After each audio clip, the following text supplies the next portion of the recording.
en todo el país. Buen día, Marcelo, ¿cómo estás? Alberto Trombetta te saluda. ¿Qué tal, Alberto?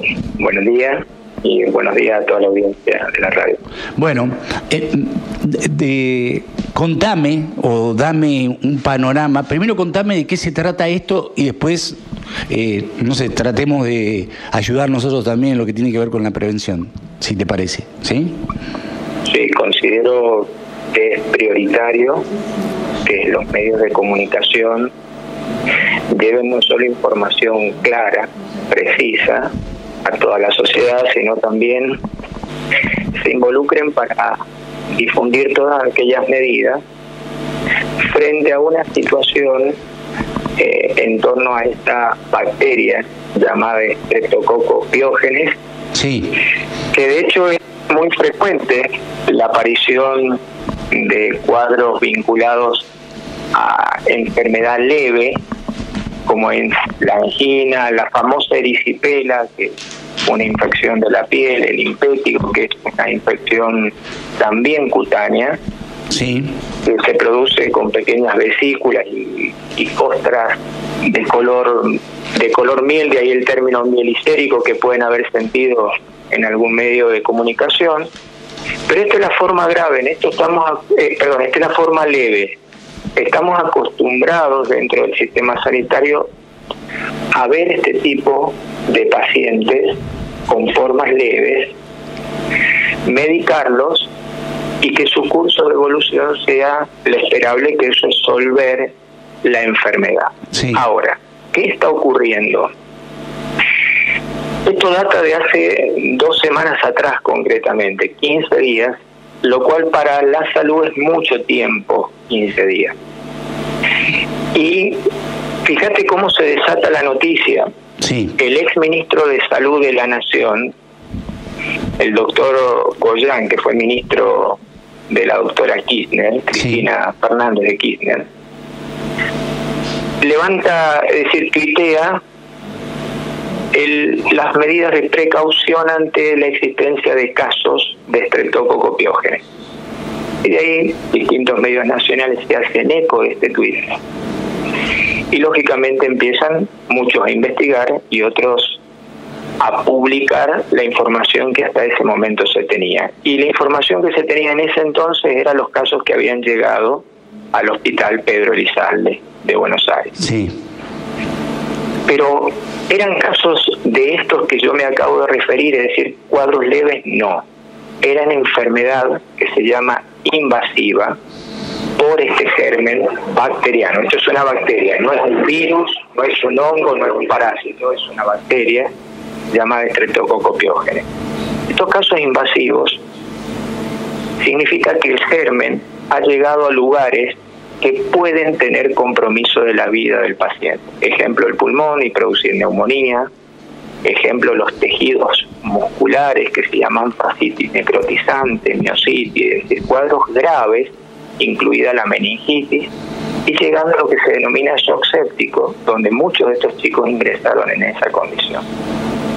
Esto hizo prever que tengamos que pensar al día de hoy que estamos frente a un germen que está teniendo un comportamiento no distinto, pero sí con una cierta virulencia que es necesario investigar. De hecho, el Instituto Malbrán de Buenos Aires está investigando si estamos frente a una cepa distinta, qué virulencia tiene, y al mismo tiempo probando distintos antibióticos con los que este germen se trata para ver si es sensible o resistente. Te hago una pregunta, es decir, a lo mejor las preguntas que te hago son demasiado simples, pero como no entiendo, aprovecho que vos estás para disipar mis dudas.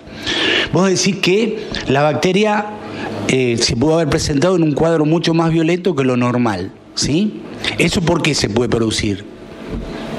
Se puede dar por varias razones. La primera es porque la persona que contrajo la infección tenga su sistema de defensa comprometido por distintos casos. Ejemplo, tenga una enfermedad previa, sea un paciente, a esto me refiero a un paciente oncológico, por ejemplo, que es un paciente ya susceptible, tenga un compromiso inmunológico porque acaba de cursar una infección viral típica. Fíjate un detalle, Alberto. Algunos de los casos de Buenos Aires, la infección del estreptococo era concomitante con un cuadro de influenza A, el famoso H1N1, conocido ya hace mucho tiempo, en el mismo contexto de ese paciente. Ahí tenés un paciente altamente susceptible también. El virus le allanó el camino a esta bacteria. Algo parecido sucedió con el paciente que lamentablemente fallece en Río Negro, que estaba cursando una neumonía y presenta una infección sobreagregada a este germen. Fíjate que se da en un contexto donde había cierta predisposición, porque el sistema de defensa de esos pacientes indudablemente estaba ciertamente comprometido. Ahora, ¿se puede dar en otro contexto? Sí, un paciente con una herida quirúrgica, un paciente con una infección de piel como la que yo hacía referencia hace rato, que se haya complicado, o aquel paciente que frente a la consulta por una angina, que fue diagnosticado adecuadamente, que está recibiendo el tratamiento antibiótico, pero que no evoluciona como uno espera. ¿Dentro de qué tiempo? Dentro de las 48 horas. Es decir, no hay que esperar transitar todo el tratamiento, los 10 días de antibiótico, para ver la respuesta. Es decir, el niño a las 48 horas de una angina no evolucionó favorablemente, el papá, la mamá, lo debe volver a llevar a la consulta. Estas cosas son para tener en cuenta, porque es donde uno puede detectar primariamente, o en su defecto conociendo los antecedentes del paciente, cuáles se pueden comportar en esta forma invasiva por el germen. Es decir, a ver, repasemos, para que la gente que nos está escuchando esté alerta y ante una situación de la que vos me vas a contar ahora, recurre inmediatamente al médico o al hospital o a donde sea. ¿Cuáles son síntomas que aparecen y que deberían ser considerados a los efectos precisamente de actuar rápidamente? Pueden existir distintas variantes de la enfermedad. La más común es la angina. Sí. Que el chiquito, voy a hablar de pacientes en general, tenga dolor de garganta, tenga dificultad al tragar, tenga sus ganglios del cuello inflamados y tenga un signo muy importante, que es la fiebre que supere los 38 grados. Este niño tiene que ir a la consulta. No debe automedicarse, sino debe recibir la consulta de un profesional médico. Otra variante es que no tenga el dolor de garganta ni la angina, pero tenga lesiones en su piel, que son como pequeñas ampollitas que pican mucho, que están distribuidas en distintas partes del cuerpo, principalmente rostro, en el tronco, que es en el tórax y en la panza, en el abdomen. Y ampollitas, se presentan como ampollitas, ¿sí? Ampollitas. Como pequeñas ampollas, claro, que son muy pruriginosas, quiere decir que pican mucho, y que cuando el niño se rasca, la rompe a esa pequeña vesícula y después se forma una costra que la cubre a la lesión, que tiene una particularidad, tiene un color amarillo, de ahí viene el color mielicérico. Y el dato interesante es que el niño se autodisemina la lesión. ¿Qué quiere decir? Que donde se rascó y rompió la lesión y después se toca otra parte, puede aparecer la lesión ahí. Ese es el famoso impétigo. Frente a esto también hay que consultar. Y las otras variantes son dos que también se ven con frecuencia, no como estas anteriores, que es la famosa escarlatina, que es cuando uno ve al niño rojo, como si tuviese la carita como una bofetada, se llaman los signos, o una lesión más circunscrita, quiere decir en una parte del cuerpo que es roja y rutilante. Ahí viene el término erisipela, que es roja rutilante. Bueno, esas son lesiones más de piel, también parecidas a las anteriores. Bueno, frente a estos motivos, indudablemente hay que consultar. No solo es la angina, sino también estas otras presentaciones, porque son formas clínicas de enfermedad por estreptococo. Yo estaba leyendo que se recomienda hacer un exudado de fauces. Digo, porque a mí me da la sensación, yo te escucho a vos, y además sé de tu excelencia en este tipo de cuestiones en cuanto a tu sabiduría. Digo, pero a lo mejor alguien tiene algún chiquito algún padre, ¿no? Con dolor de garganta, con fiebre, y no considera que, tenga algún grado de trascendencia esto, y bueno, espere que esto se le pase, digamos. Lo que nos está pasando es que nos obliga a realizar una consulta médica inmediatamente. Y esto me refiero a la automedicación, a esperar que la fiebre se le pase o cosas por el estilo, que es bastante habitual, digamos, ¿no? Digo, pasa eso, no, es una angina, le ves la garganta colorada, no, debe ser una angina, bueno, esperemos. Digamos, en este caso, teniendo en cuenta todas estas situaciones, lo que hay que hacer es recurrir al médico inmediatamente, ¿no?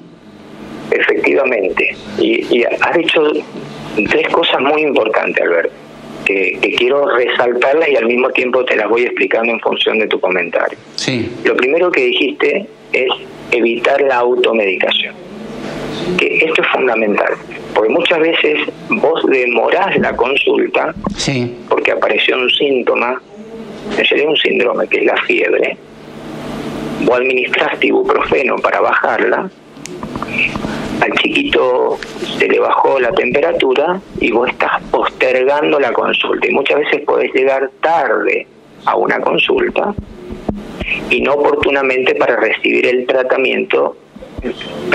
diagnóstico primero y el tratamiento adecuado que el paciente debe recibir. Primer dato. Segundo dato es que frente a esta situación donde nosotros estamos observando un germen que para el grupo de población que ha sido diagnosticada tenemos 6 pacientes fallecidos, entre los cuales el grupo más significativo es entre los 7 meses a los 7 años, sí, y un adulto de 38, ¿sí?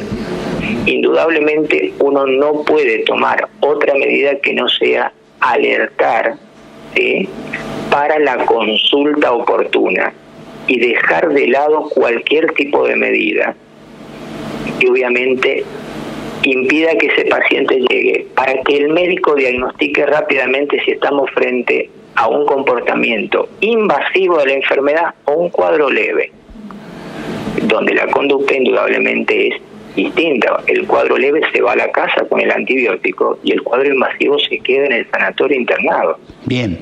Y muchas veces en una unidad sanitaria. Te redondeo con esto que es el punto final, el tercero, el exudado de fauces. Bien. Sí. Dato interesante es lo siguiente: ¿el exudado de fauces es para todos? La respuesta es técnicamente no, porque mira, tengamos en cuenta lo que voy a decir ahora. ¿Qué es el exudado de fauces?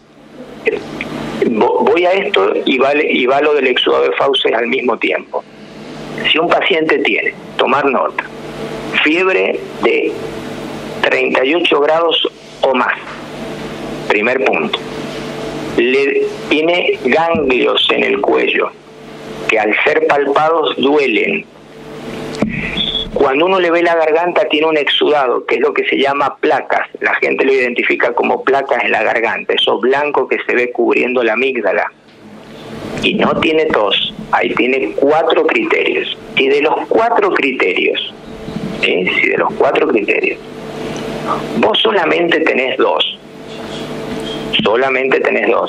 lo más probable es que el niño no tenga una angina por este estreptococo, sino sea una angina viral. Ahora, si vos tenés 3 o más, es decir, tenés de estos 4 puntos que yo dije, vos tenés 3 o tenés los 4, tenés que hacerle un exudado de fauces. ¿Y qué significa el test rápido del exudado de fauces? Con un hisopo, esto lo hacen en el laboratorio, se toca con ese hisopo las amígdalas, mediante un giro que se hace sobre cada una de las amígdalas y en la parte de la faringe.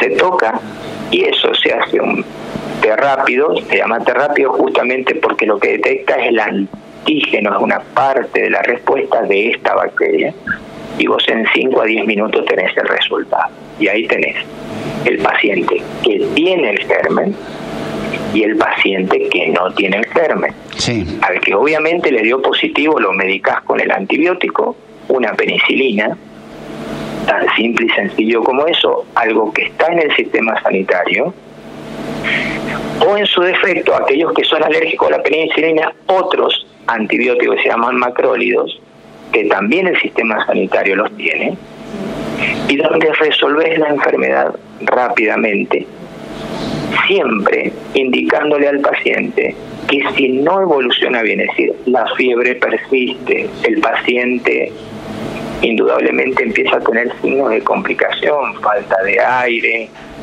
empieza a tener marcado decaimiento, somnolencia, aún con el tratamiento que adecuadamente se instauró, debe volver inmediatamente a la consulta. Esto no es, ya lo mediqué al paciente y me desentiendo, sino debo brindar estos signos de alarma.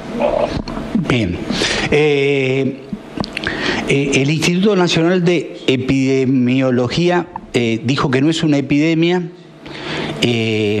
y lo que sí planteó es la necesidad de una actualización epidemiológica de los equipos de salud de todo el país para que estén alertas, ¿sí?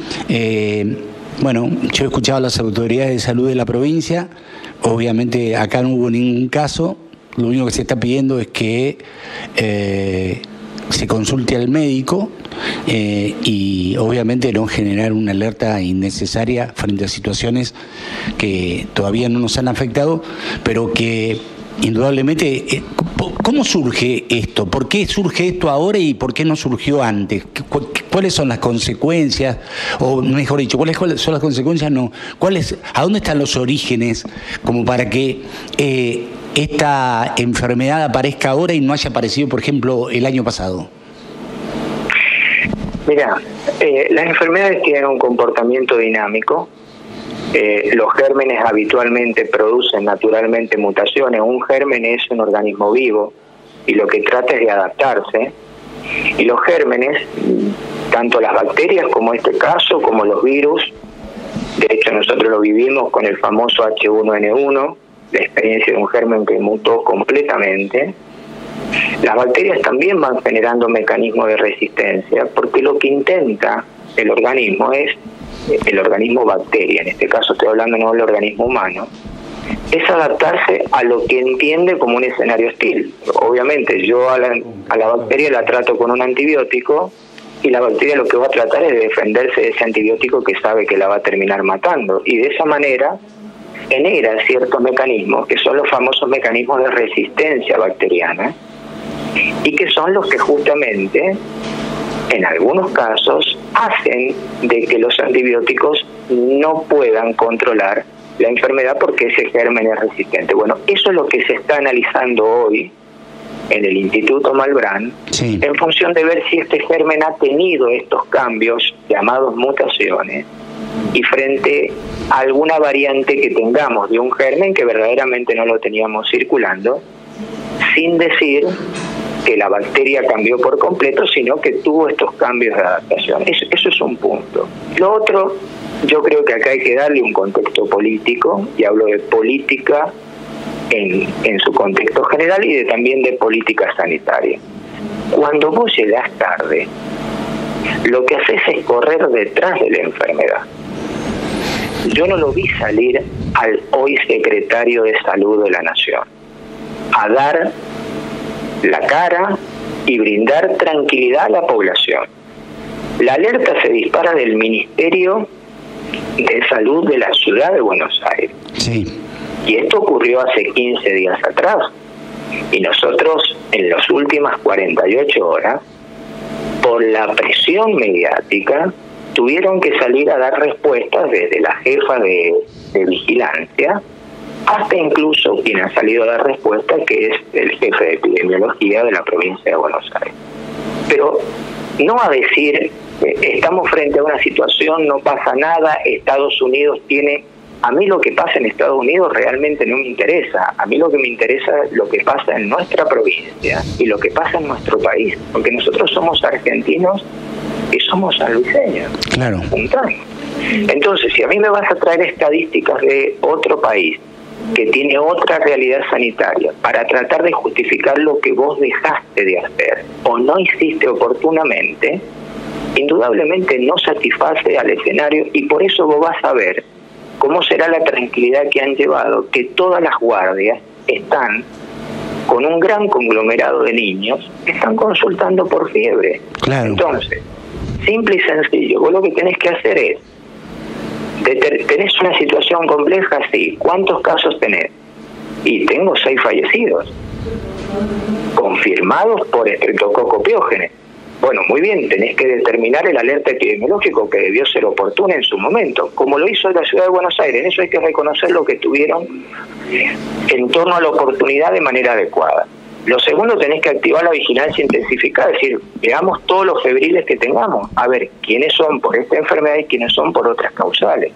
Garantizar los insumos, tener los antibióticos necesarios, tener los test rápidos que hacen falta en el ámbito de la guardia para que el paciente ya salga con el diagnóstico, hacer un correcto proceso de decisión, es decir, llamar a las provincias y monitorear y tener contacto directo con cada una de las jurisdicciones.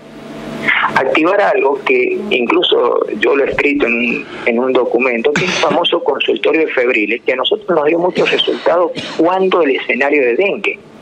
¿Por qué? Porque a una guardia no te entra el paciente con fiebre nada más, te entra un paciente traumatizado por un accidente, entra con una herida cortante por otro contexto. Entonces, mezclar todo el escenario de guardia se transforma en un escenario de complejidad. De hecho, esta enfermedad tiene alta transmisibilidad en los conglomerados. Entonces, vos separás un consultorio y decís, acá vamos a atender los casos febriles y los separás de los otros, y esto te permite justamente tener más focalizado el tema y ver cómo se va comportando el evento.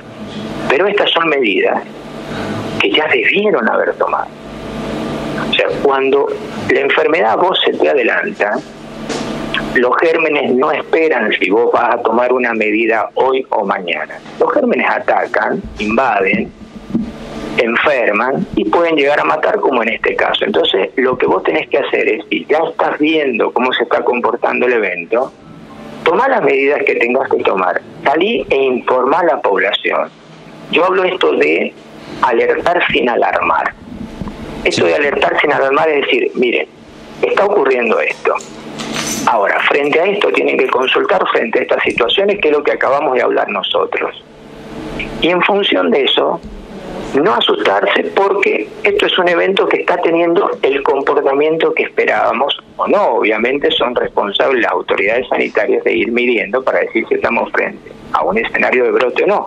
Uno entiende que no estamos frente a un escenario de brote, sino estamos frente a casos que se han dado de forma aislada, pero no es casual que haya casos en Buenos Aires, en Rosario, en Misiones, en Río Negro. Es decir, que ya tenés casos fuera de donde comenzó siendo la unidad receptora de los primeros casos y donde se notificaron los primeros casos incluso de muerte. Entonces, frente a eso, vos tenés que tener tus alertas elevadas.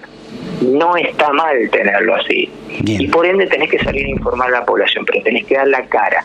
Si vos no das la cara y te escondés como funcionario, no sos funcionario para la función que se te asignó, que es cuidar la salud de la gente.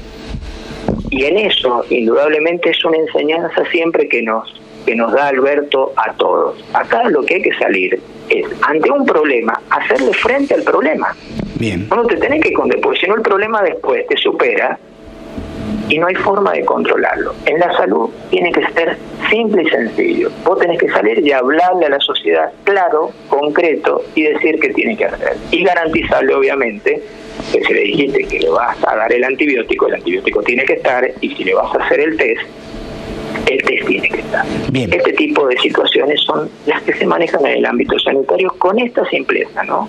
Pero salir después a justificar, me parece que no cabe. Este gobierno nacional nos tiene acostumbrado a la justificación y no a la acción. Y lamentablemente ocurren este tipo de situaciones. De hecho, imagínate que nosotros no tenemos Ministerio de Salud a nivel nacional, sino tenemos un secretario dentro de otra estructura ministerial. O sea, así es. En términos generales, quien tendría que salir es la ministra de hoy Salud y Desarrollo Social, que es Carolina Steiner, a explicar esto, que entiendo que poco debe conocer de las circunstancias y que debiera ser Rubinstein quien le informara, que tampoco lo ha hecho. Por supuesto. Marcelo, te mando un abrazo, gracias. Ojalá que todo esto quede en esta situación y nada más. Gracias. Gracias, Alberto, estoy a disposición de lo que necesiten. Un fuerte abrazo a toda la audiencia. Adiós. Marcelo